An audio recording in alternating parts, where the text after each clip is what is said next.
brand new car, brand new engine, everything's working. It's a stick shift, of course, which, huh? How? What the is this even medically possible? We don't know what he's going to do now. Is he slipping into dementia? What's his next move?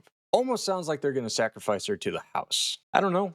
Maybe that's the twist. His stock's been all around, man. He's a shady character. You can tell by him living in this LA castle. He's been up to some shit. Like I said, this guy has a whole background story, and I'm kind of thinking, I don't know if it's true or not, but it's my fan theory, and it's kind of fun. Hello, everybody, and welcome back to another episode of Reviews from the Crypt. And even though Valentine's Day has come and gone, love is still in the air. And we've seen the lengths that Kathy would go to for her love of money. But how far would somebody go if they already had money? Would they tell their partner about the vast amount of wealth that they have, or would they try their luck and see if they just love them for who they are? Well, let's be real. Personality, not the right move. But anyway, this episode is called The Switch. And if you've been following this series like I have, the person who directed this episode needs no introduction. This episode was directed by Arnold Schwarzenegger.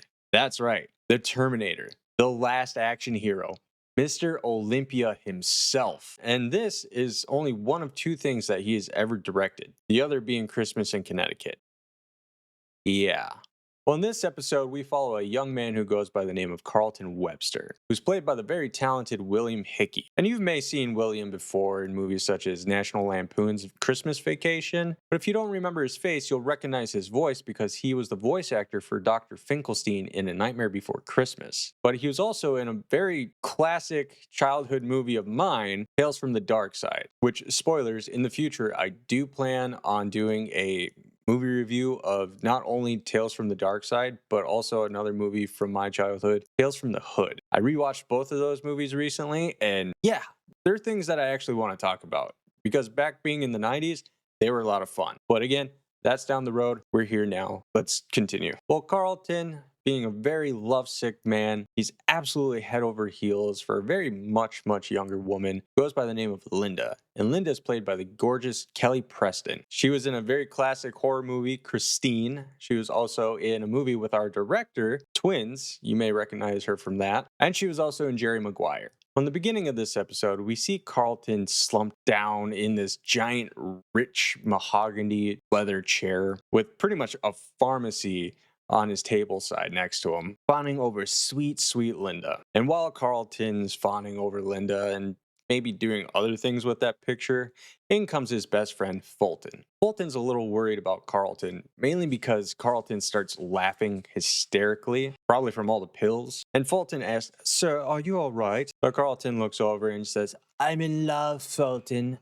I'm in love." But now Fulton's starting to think that he's all hopped up on pills, because Carlton starts listing off all these beautiful qualities about Linda. It's like, oh, she's smart. Oh, she's sophisticated. You know, all good attributes. But the main thing is, she's young, Fulton. Okay, check all the things off your list. Smart, sophisticated, young. That's it. And now, like, with all Carlton's ravings over Linda, Fulton kind of looks at him a little weird, and it's like, "But sir, do you really think she's interested in you or for my money?" I mean, he's got some years on him, right? So he has already kind of gone through this in his head. It's like, yeah, does she love me for me, or does she love me for my money? So Carlton tells him not to worry, because he really wants to marry Linda, but only if she loves him for who he is, not just for his money. Carlton then goes on to tell us that Linda has no idea about his money, and he has no intention on telling her either. And he goes on to tell Fulton that this house has needed new life for a long time. And by God, Linda is going to be the one to bring it to them. Almost sounds like they're going to sacrifice her to the house. I don't know.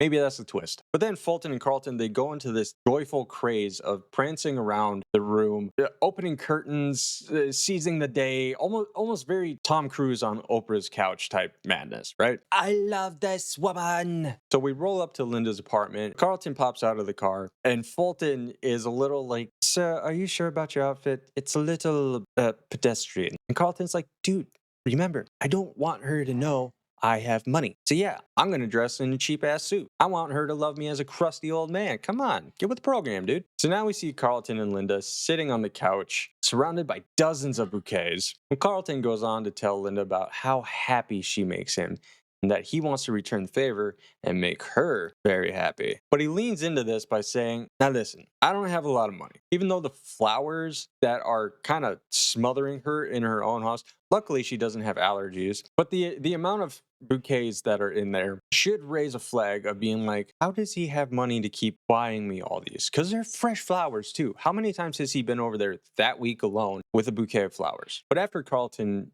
asks Linda to marry him, he immediately crushes his dreams. And her reason for this is just being, you're too old. That's it. Like she gives him the whole cliche spiel of, oh, that's so sweet. You're so kind. You're so nice. You buy me all this stuff, even though you're not rich, but you're just too old. You're like the Crypt keeper. No offense. With that information, Carlton goes into puppy dog mode, just pouting and playing the sympathy card, saying, no, you're right. I guess I had this old face for a long, long time. But then he gets an idea. Now fighting for his life to get off the couch, he tells Linda, I'll do whatever it takes to make you happy. Anything. Well, moving forward, we now see Carlton trying to turn back the clock a little bit. He's planning on getting plastic surgery, getting that young face that Linda's looking for, right? Because that's obviously what's holding him back. There's no chance it's anything else. But Carlton's a little unhappy with how much the doctor can actually do. The doctor's saying, yeah, well, we can do like maybe 10, 15 years. We can do a chin tuck. We can pull back cheekbone. We could just kind of tighten up that face a little bit. It's not going to look any different, but I'll do stuff and you'll pay me for it. Pretty much how it goes. And Carlton just tells him, just like, no, doc, I don't want you to change my face. I want a whole new face. And the doctor just looks at him and is like, that's impossible. But Carlton's like, "Yeah, well, somebody's got to be able to do it. And then the doctor puts on this very cheesy act. He's like, no, I shouldn't do it. But all right, you've talked me into it. And he tells Carlton, yeah, I could tell you. I can give you a referral, but it's going to come at a price. And with Doctor's referral, we arrive at this giant castle. And we kind of dive into Frankenstein a little bit. I say this because Carlton walks up, he knocks on the giant ass door, and we're greeted by like the Timu version of Igor. And now we're introduced to the mad scientist. And you may recognize him from episode 1. He was Vic the bartender. And this is where I like to merge episodes into one universe. I'd like to think that this doctor, we'll just call him Dr. Vic, but I'd like to think that Vic was research partners with Dr. Manfred from episode 3. But you know how Manfred, he wanted to give somebody 9 lives and preserve life. Well, Vic, he wants to kind of preserve the body. They had similar ideas, just contradicting in a way, but this is where my theory gets a little more in depth. I'd like to think that when they were researching in Germany, Dr. Vic fled to America because he had to go into hiding for some reason, and he decided to get a whole new identity as a bartender. But after the whole deal with Niles in Oklahoma, he fled to LA to continue his work and his experimentations and all that stuff. But trust me, this will come up in another episode. Like I said, this guy has a whole background story, and I'm kind of thinking, I don't know if it's true or not, but it's my fan theory and it's kind of fun. But with Doc and Carlton talking money on how much the procedure is going to cost, Doc tells him it's going to be $1 million. Now, back in the 90s, that's kind of steep. $1 million doesn't seem like much today because inflation. Well, when I did the math, it's not that much more, but it's twice as much. So 1 million back then would be like 2 point something today. And even Carlton's on board. Carlton thinks like, hey, Doc, this seems a little steep. But Doc tells him, he's like, but for a miracle, it's not much money at all. And Carlton's still a little hesitant. And he's just like, but Doc, how do you know it's gonna work? And the doc reassures him. He's like, well, I've done this procedure before in Bratislava. Now I know Bratislava is not Germany, it's a little further, but this doc's been all around, man. He's a shady character. You can tell by him living in this LA castle. He's been up to some shit. But Doc also goes on to tell Carlton that it's like, it's not even all that much. The procedure only costs $100,000. And we're like, what? Wait, what? $100,000, but you're charging me $1 million? Well, where does the other 900,000 go? And Doc finds this question to be very, very stupid. He's like, what? You think faces grow on trees like grapefruit? No. They come from living human beings. Now here comes Hans. And Doc starts showing Hans off like a fucking used car salesman, listing off all these weird features. And then he makes this strange comment of saying how he has great genes. I should know. I bred them myself. Not sure what that means. Was Hans a test tube baby? Or where'd you get Hans? Anyway, now we dive into the Dr. Frankenstein montage. And while this is going on, it's hard for me to imagine one doctor performed all of this by himself. I guess he has Igor, but you don't see him during this montage. You just see Doc by himself downstairs. Like, how are you keeping all this stuff sterile? How are you keeping blood going? Like, what's going on? This is impressive, so I can see why the price tag was so high. Now, after the healing process and everything, it's time to go reveal the new face to Linda, which, if you think about it, isn't much of a reveal at all. In the scene, sure. Reality, no. Because walking through it, Carlton had to show up to her apartment, knock on the door. She had to see who it was, open the door, let Carlton in. All this without ever seeing his face because he holds a giant bouquet up in front of him and gives the big reveal of, ta-da! I love the makeup work, but honestly, if this was really a face-off starring Nicolas Cage and John Travolta, I would be very upset with the $1 million that I just paid because it looks nothing like Hans. It's clearly Carlton wearing a leather face mask. But now we go back to the question of how did he afford this? How is Linda not questioning this? It's like, okay, first you buy pretty much an entire flower boutique, not a bouquet, just like a whole damn strip mall kiosk of flowers for me. Every day you come over here, and then you show up with a brand new face. Huh? But unfortunately, the new face is not enough to cut it for Linda. She's not happy. And she's telling Carlton, it's like, your face, it's so bizarre. And his body's still old and decrepit. No offense.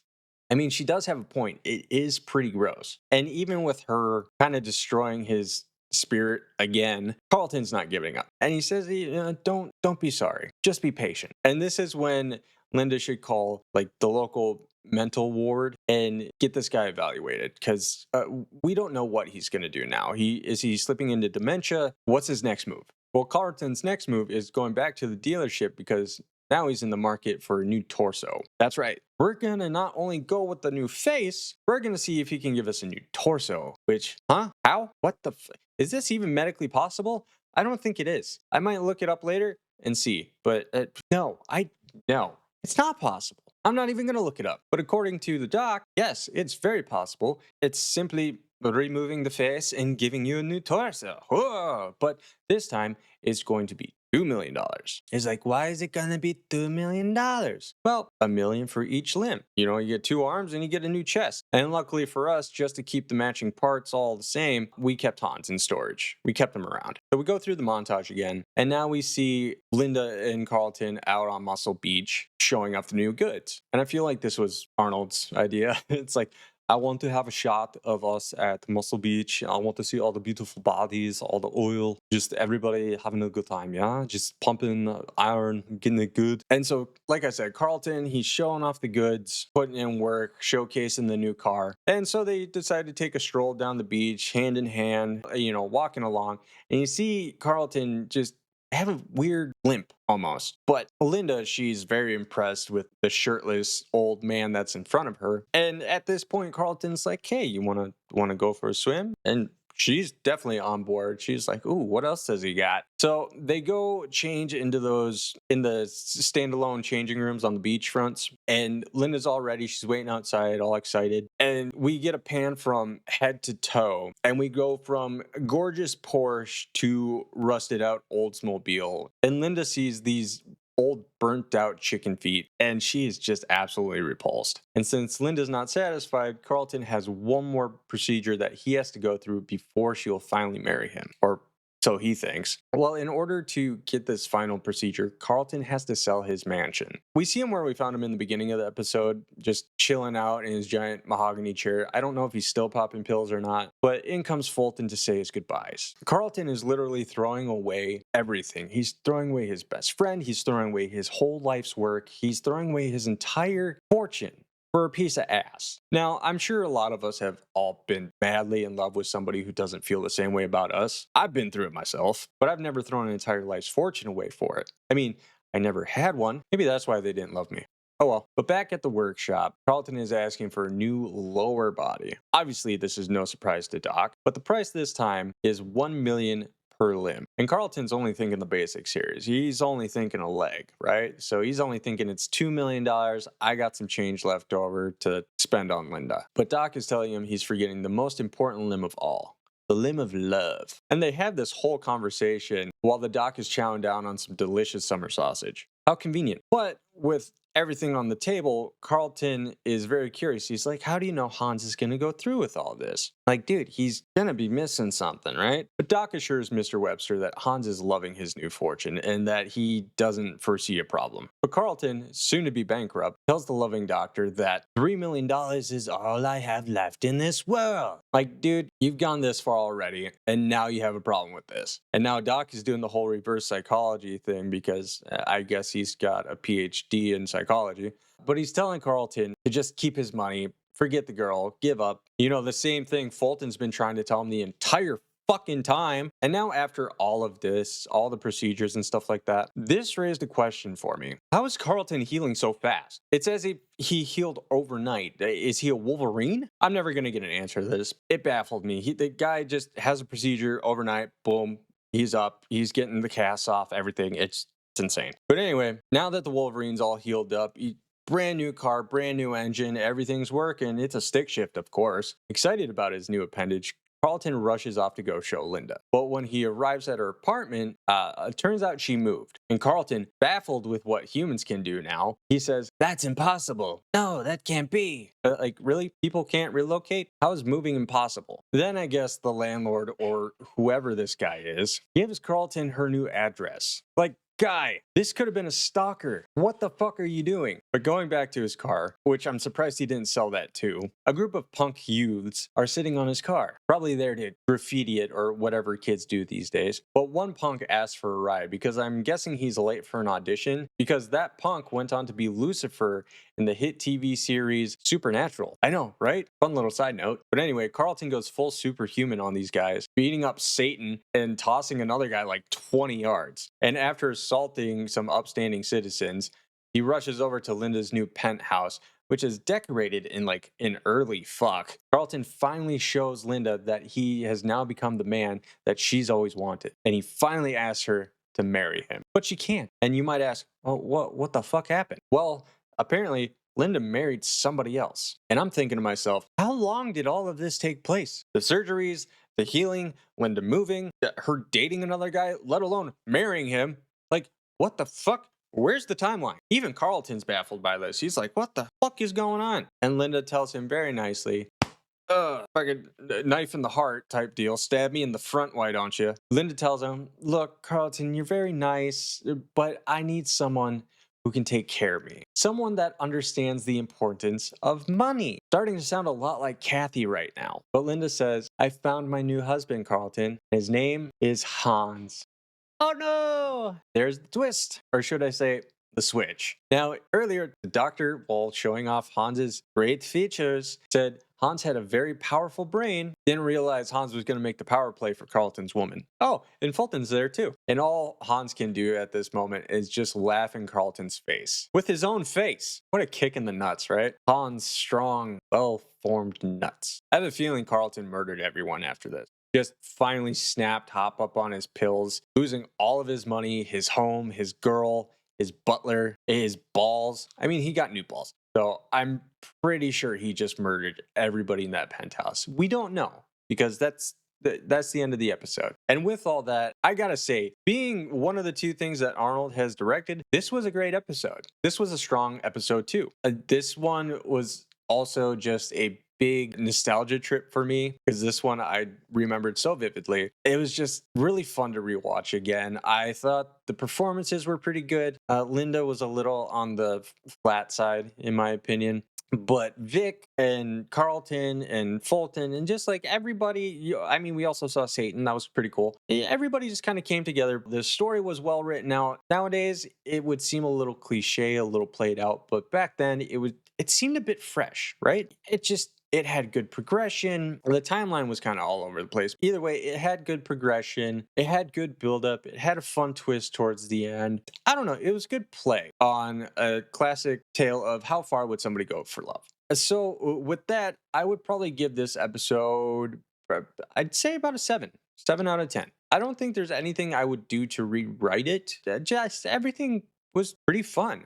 It was an enjoyable episode. I don't really have anything bad to say about it, even though you get whiplash here and there. But other than that, no, it's just a good time. But let me know what you thought about it. If you had fun with it, let me know in the comments down below. If you didn't like it, if you had some disagreements yourself, or if you want to add to the fan theory of how these episodes meld together, it's going to come up later in other episodes. But also let me know your fan theories down below. Also, if you're not subscribed to the channel already, feel free to do so. If not, that's okay too. It's just kind of one of those things you got to get out there just to... It's my sales pitch. I'm pitching Hans. My channel is Hans. I'm pitching it to you. But yeah, leave a comment down below. Subscribe if you're not. Leave a like on the, smash that like button. Fucking crush that like button. And as always, I will see you in the next episode. Bye.